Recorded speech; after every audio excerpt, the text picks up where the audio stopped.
پیارے مسلمانوں، السلام علیکم ورحمۃ اللہ وبرکاتہ۔ حکیم ترمذی ایک نہایت نیک بزرگ گزرے ہیں۔ یہ ترمز کے رہنے والے تھے، جس کی وجہ سے ان کا نام ترمذی کہلایا۔ ترمز دراصل ازبکستان کا ایک شہر ہے جو کہ افغانستان کے بارڈر کے قریب ہے۔ یہ ایک بہت بڑے بزرگ تھے، محدث بھی تھے، یعنی حدیث کا علم بھی جانتے تھے، اور اللہ کے حکم سے ایک حکیم بھی تھے، یعنی علاج معالجے کا کام بھی کرتے تھے۔ اس کے ساتھ ساتھ اللہ پاک نے انہیں بہت زیادہ خوبصورتی سے نوازا تھا، یعنی جو بھی انہیں دیکھتا تھا ان پر فرشتہ ہو جاتا تھا، اور دین کا علم بھی ان کے پاس بہت زیادہ تھا۔ جوانی کے دور میں، یعنی جب یہ جوان تھے، تو ایک مرتبہ اپنے مطب میں بیٹھے ہوئے تھے۔ مطب سے مراد ایسی جگہ جہاں پر بیٹھ کر یہ لوگوں کا علاج کیا کرتے تھے، کہ وہاں پر ایک عورت ان کے پاس آئی۔ اس وقت مطب میں کوئی مریض بھی نہیں تھا، وہ عورت نقاب میں تھی۔ وہ عورت ان کے پاس آئی اور آ کر جب ان کے پاس بیٹھی تو اس نے اپنا نقاب کھول دیا۔ وہ نہایت خوبصورت تھی۔ اس عورت نے کہا کہ میں اس دن کا بہت عرصے سے انتظار کر رہی تھی، آج مجھے موقع ملا ہے، ہم اکیلے ہیں، آپ میری خواہش پوری کر دیں۔ یعنی اس عورت نے حکیم صاحب کو گناہ کی دعوت دی، لیکن اسی وقت ان پر خدا کا خوف ایسا طاری ہوا کہ یہ رونے لگے، اور ایسا روئے یعنی اونچی آواز میں کہ وہ عورت شرمندہ ہو کر، نادم ہو کر وہاں سے چلی گئی۔ پھر کیا ہوا کہ اللہ کے حکم سے وہ اس بات کو بھول گئے، یعنی وقت گزرتا گیا گزرتا گیا گزرتا گیا، وہ جوانی سے ادھیڑ عمر سے پھر وہ بزرگی میں آ گئے، بزرگ ہو گئے، بال سفید ہو گئے، کام بھی چھوڑ دیا، علاج معالجے کا کام، اور ضعیف ہو گئے۔ پھر ایک مرتبہ یہ مصلی پر بیٹھے ہوئے تھے، تو بیٹھے بیٹھے ان کے ذہن میں وہ بات آئی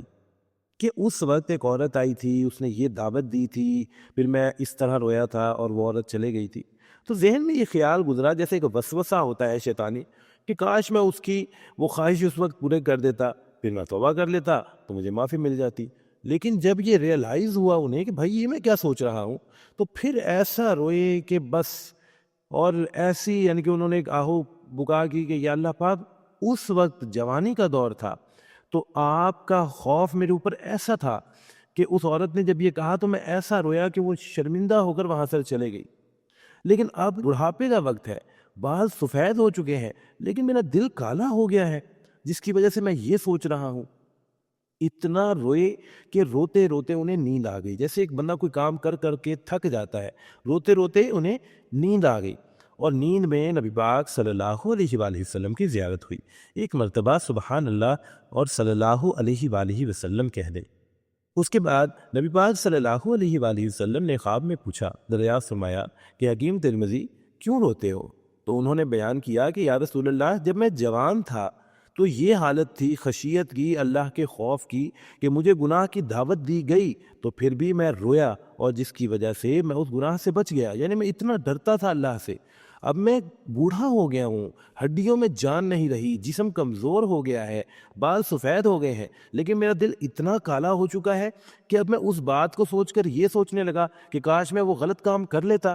اور پھر توبہ کرتا تو میری اس چیز کی معافی مل جاتی مجھے۔ اس پر نبی پاک صلی اللہ علیہ وآلہ وسلم نے انہیں دلاسا دیا کہ اس وقت جب تم جوان تھے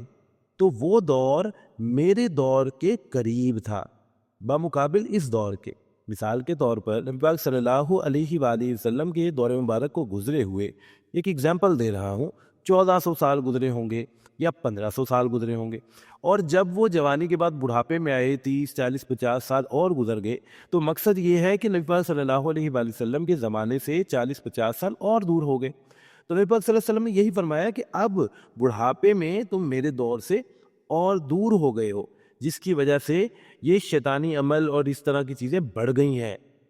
اور اس وجہ سے تمہارے ساتھ یہ معاملہ پیش آیا۔ پیارے مسلمانوں، نبی پاک کا یہ فرمان عالی شان ہے، جس کا مفہوم کچھ یوں ہے کہ سب سے بہترین زمانہ میرا ہے، اور اس کے بعد وہ زمانہ آئے گا، یعنی کہ اس کے بعد سب سے بہتر زمانہ وہ ہے جو اس سے جڑا ہوا ہے، اور پھر بہتر زمانہ وہ ہے جو اس سے جڑا ہوا ہے۔ اس کی اگزامپل ہم یوں سمجھ سکتے ہیں کہ ایک دیا یا ایک بلب یا ایک لائٹ ہے،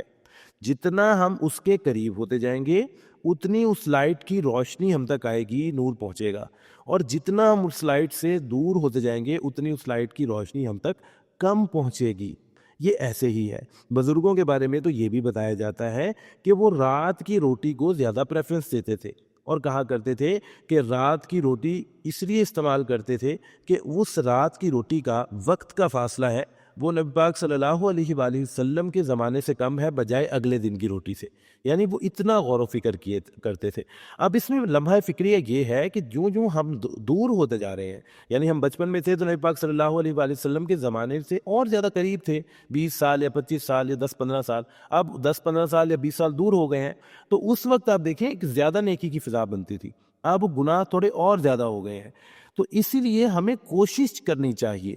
اس میں ہمیں سٹرگل بڑھانی چاہیے کہ ہم گناہ کی طرف زیادہ مائل ہو رہے ہیں تو ہمیں زیادہ سٹرگل کرنی چاہیے کہ اب ہم گناہ سے بچیں اور نیک کام کریں۔ اللہ پاک ہم سب کے حامی و ناصر ہوں اور ہمیں ہدایت عطا فرما دے۔ آمین ثم آمین۔